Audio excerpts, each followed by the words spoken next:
Selamat pagi para siswi yang terkasih. Kita bertemu lagi dalam pelajaran bahasa Indonesia pertemuan kedua. Hari ini kita akan mempelajari teks prosedur. Pertama-tama nanti silahkan kalian unduh dulu buku pelajaran untuk saya, kemudian diunduh lembar kerjanya teks prosedur pada bagian materi teks prosedur, kemudian siapkan kertas dan alat tulis. Oke, siap? Mari kita mulai pelajaran hari ini.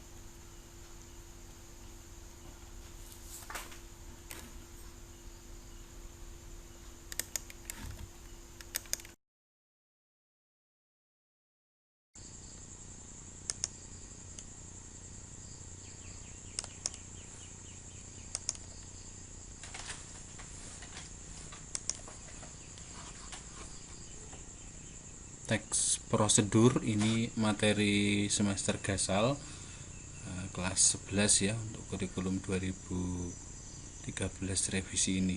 Kalau dulu sebelum ini itu di kelas 10.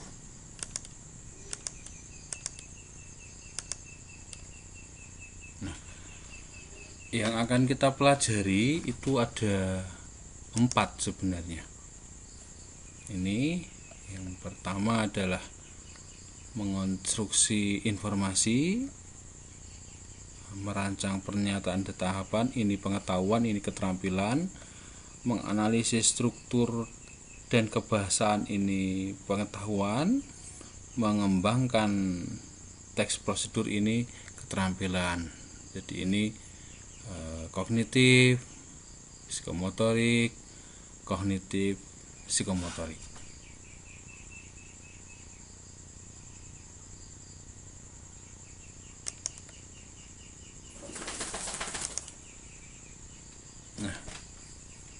Hari ini kita akan belajar dua materi. Pertama adalah struktur teks prosedur, lalu yang kedua nanti adalah aspek kebahasaan teks prosedur. Kita lihat yang pertama dulu, struktur teks prosedur. Target kita ada 2. Kalian bisa menunjukkan pernyataan umum dan dalam suatu kegiatan atau tujuan lah. Kemudian kalian akan dapat menunjukkan tahapan-tahapan atau langkah-langkahnya.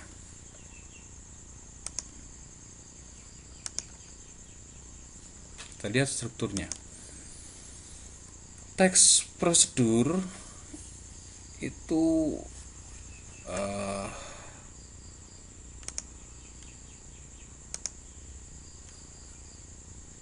terdiri dari tujuan dan langkah-langkah.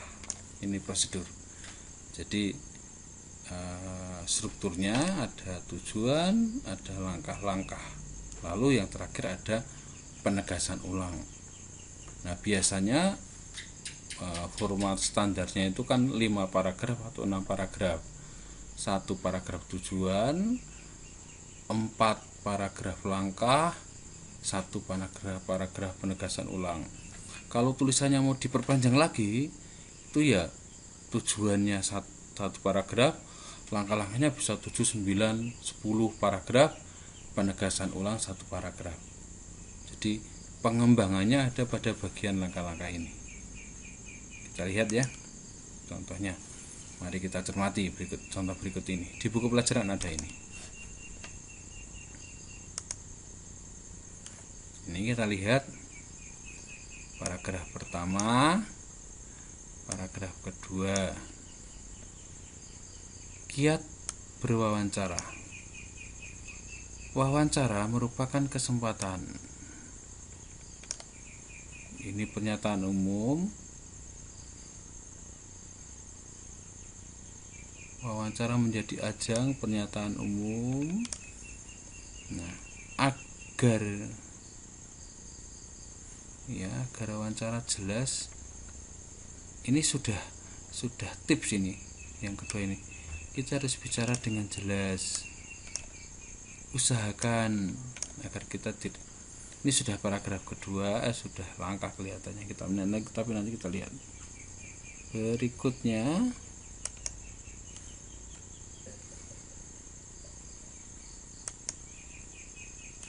Paragraf ketiga, paragraf keempat, ini yang tiga ya, ini tiga.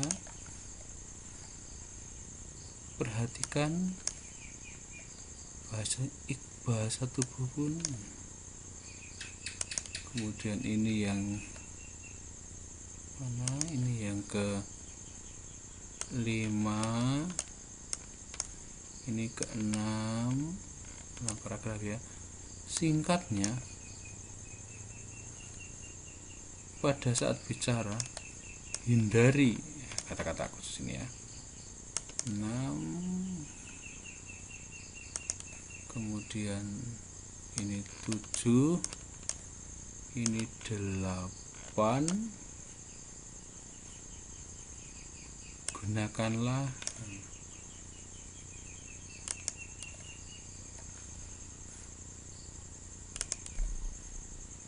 ini paragraf ke-9 dan ini paragraf ke-10. Calon yang ingin bertanya dalam posisi yang tepat menunjukkan kesungguhan. Nah, ini kelihatannya 9, 10 ini sudah bukan langkah-langkah, ini beda ini ya. Coba kita cermati sekarang.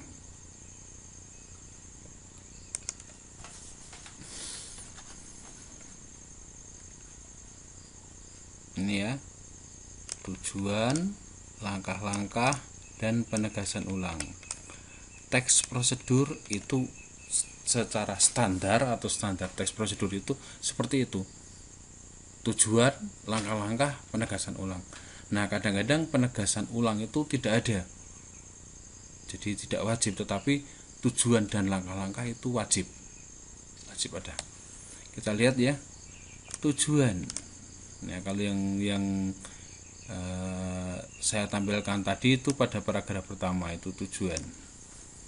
Kemudian langkah-langkah ini paragraf 2 dan sampai 9, tapi saya kurang setuju ini. Paragraf 9 itu harusnya sudah ke penegasan ulang itu. Ya, paragraf. Tetapi nanti kita bisa diskusikan. Kemungkinan saya salah, kemungkinan saya benar, tapi antara 9 10 ini, 9 dan 10 ini penegasan ulang. Jadi saya ulang, paragraf pertama atau paragraf pertama dan kedua ini tujuan, paragraf kedua sampai 9 atau paragraf ketiga sampai 8 itu langkah-langkah, paragraf ke-10-nya 9 10 itu penegasan ulang. Ya, itu. Kita lihat berikutnya. Ada yang sudah paham? Ya, kalau belum, ini PPT-nya sudah saya siapkan di blog saya, jadi nanti bisa dicermati sungguh-sungguh. Kalau enggak kalau masih bingung ya WA saya. Saya selalu siap pada jam pelajaran, WA saya aktif. Kecuali lupa, kecuali ada rapat gitu. Nah, dah ya, struktur teksnya paham ya. Tadi apa tadi? Tujuan, langkah-langkah, penegasan ulang. Masih ingat ya? Jadi teks prosedur itu pasti terdiri dari 3 bagian itu. Hanya catatan saya tadi yang bagian penegasan ini kadang-kadang ada, kadang-kadang tidak. Oke, kita lanjut ke materi berikutnya.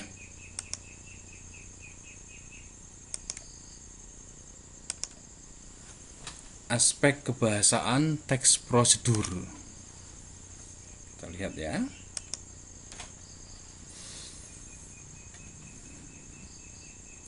Struktur, aspek kebahasaan yang pokok ini. Kita lihat secara khusus aspek kebahasaan apa atau unsur kebahasaan apa yang membedakan dengan teks lain. Kita lihat.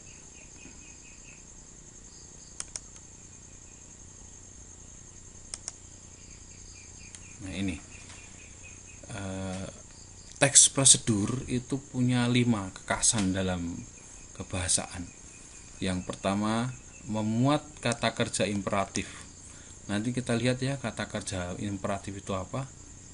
Pernyataan persuasif, kata teknis, konjungsi penjumlahan, dan deskripsi alat. Ini kaidah kebahasaan khusus dalam teks prosedur yang mungkin ada di teks yang lain, tetapi kita lihat nanti kekasannya apa ya.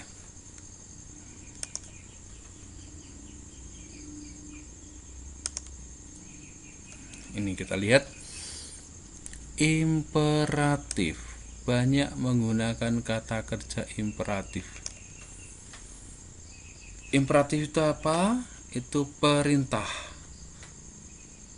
Nah, kalau teks prosedur itu kira-kira perintahnya ada pada bagian mana? Ya, pada bagian langkah-langkah. Pada bagian langkah-langkah itu pasti perintah. Ambillah atau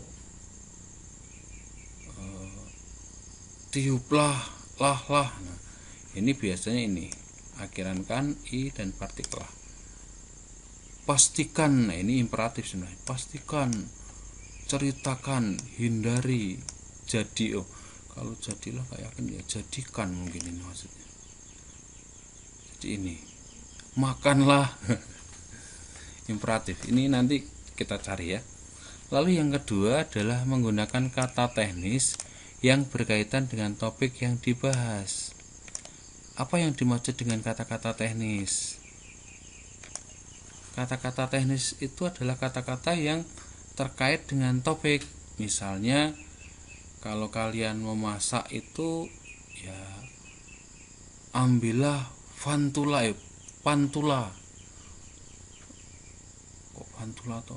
Nggak mungkin kan ambillah obeng gitu. Kata-kata teknis, sangrailah,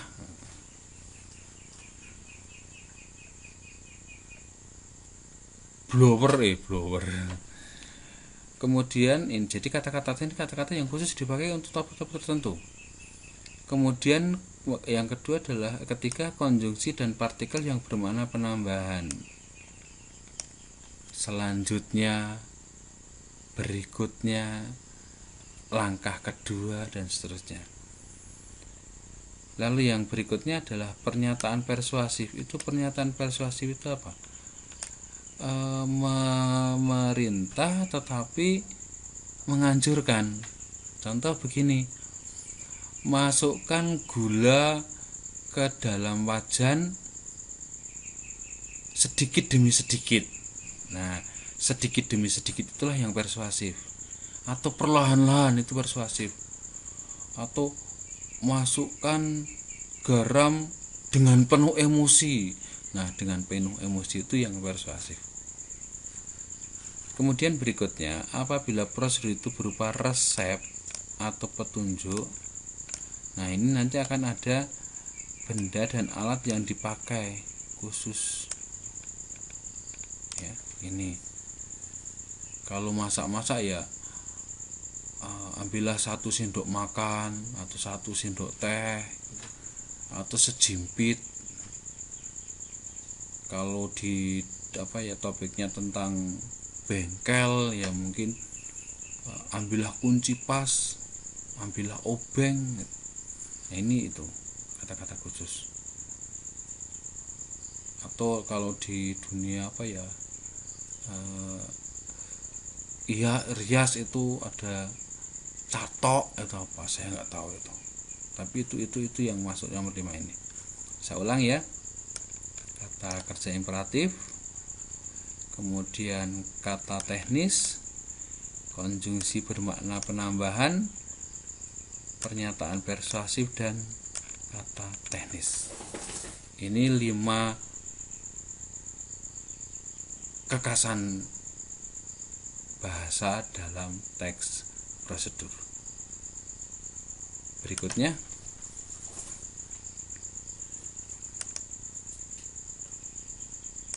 kerja sekarang. Berikutnya kerja. Kalau sudah paham, teorinya cuma itu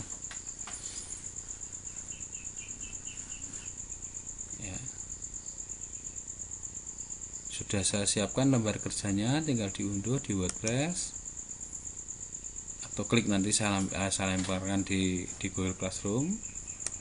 Kemudian jangan lupa mengubah nama file ya, sesuai format kelas, nomor, nama, LKPD, teks prosedur. Yang ini nggak usah diganti ini, tapi kelas, nama, nomor, nama silahkan diganti, ditulis sesuai dengan namamu. Hasil kerja langsung diisikan pada kolom yang disiapkan dan diupload di Google Classroom masing-masing ya, di Google Classroom masing-masing. Paling lambat pukul 23.55 hari ini 23.55 ya.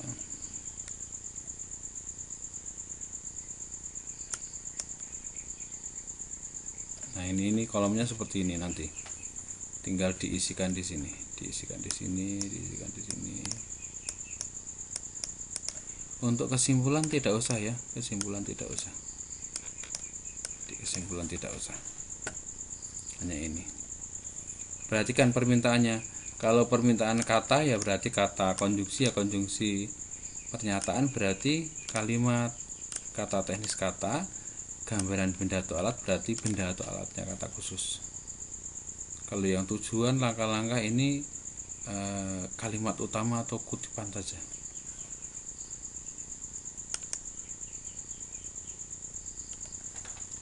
Sudah selesai. Nah yang ini yang mandiri. Saya sudah siapkan soal di Kuiper School. Saya aktifkan model ujian ya. Artinya kalian hanya bisa mengerjakan satu kali, tetapi saya aktifkan nilainya sehingga kalian tahu hasilnya. Kalau bagus ya bahagia, kalau jelek jangan panik. Ada nanti saya siapkan perbaikan. Nah untuk yang ini, yang di Kuiper ini, batas akhirnya adalah Selasa 28 Juli pukul 5 ya, bukan malam, pagi-pagi, jadi Senin malam. Jelas? Ada pertanyaan? WA saya.